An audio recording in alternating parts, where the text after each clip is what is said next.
Indonesia kembali diguncang skandal raksasa. 9 nama besar, 1 kerugian negara fantastis, dan 1 nama lama yang kembali mencuat. Riza Khalid, si Theo Dolar.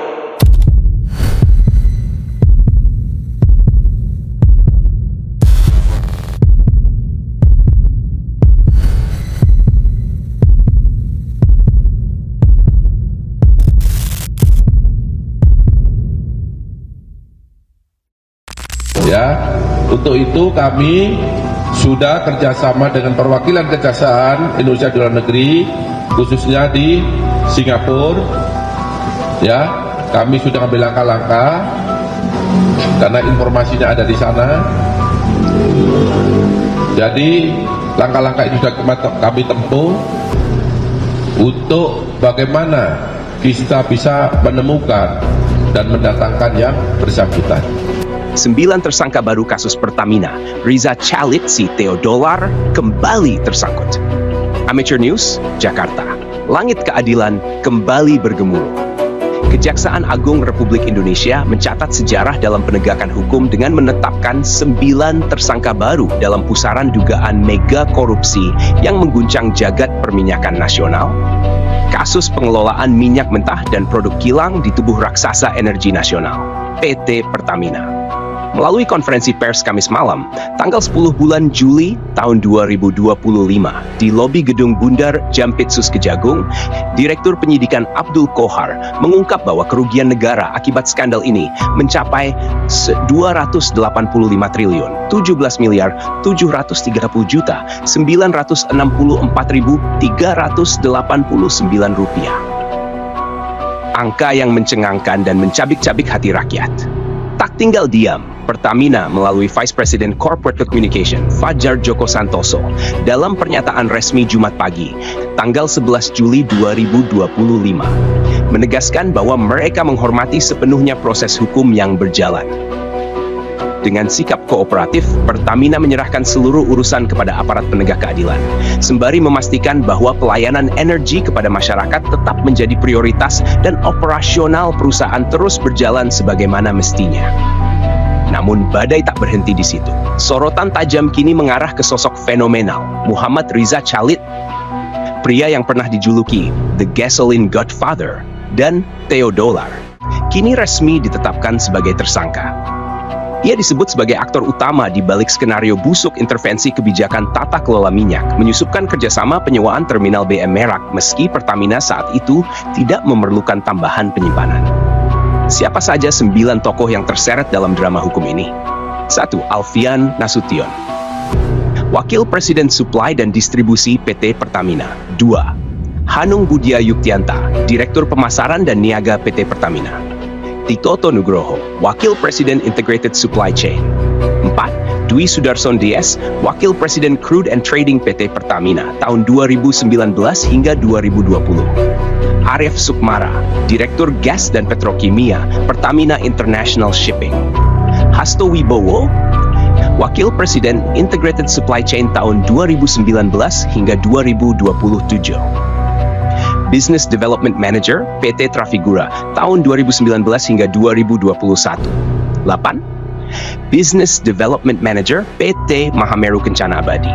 9. Muhammad Riza Khalid, Beneficial Owner Orbit Terminal Merak dan PT Navigator Khatulistiwa Modus, yang dituding dilakukan intervensi kebijakan. Riza diduga mendorong masuknya kerjasama penyewaan terminal BBM Merak ke dalam agenda Pertamina, padahal saat itu tidak ada kebutuhan real untuk tambahan stok penyimpanan. Parahnya lagi, skema kepemilikan terminal tersebut justru dihapus dari kontrak kerjasama, dan harga kontrak pun diduga digelembungkan secara tidak masuk akal. Tak bisa disangkal, Riza Khalid bukan pemain kemarin sore. Namanya sudah lama malang melintang di dunia minyak nasional. Ia dikenal sebagai tokoh utama di balik Petral, anak usaha Pertamina berbasis di Singapura, yang konon memasok minyak dengan harga tak kompetitif. Akibatnya, Petral dibubarkan oleh Presiden Joko Widodo pada tahun 2015.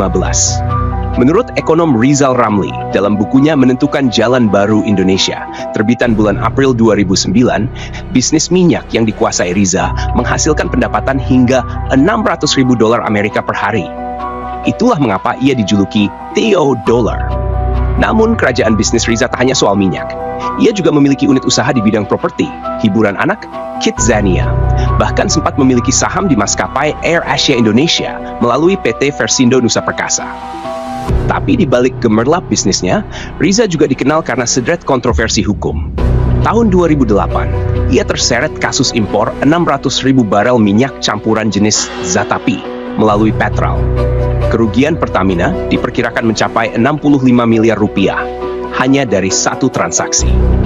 Namun, kasus itu dihentikan Bareskrim dengan alasan tidak ada kerugian negara. Tak hanya itu, nama Riza juga muncul dalam skandal besar tahun 2015 yang dikenal dengan kasus Papa Minta Saham.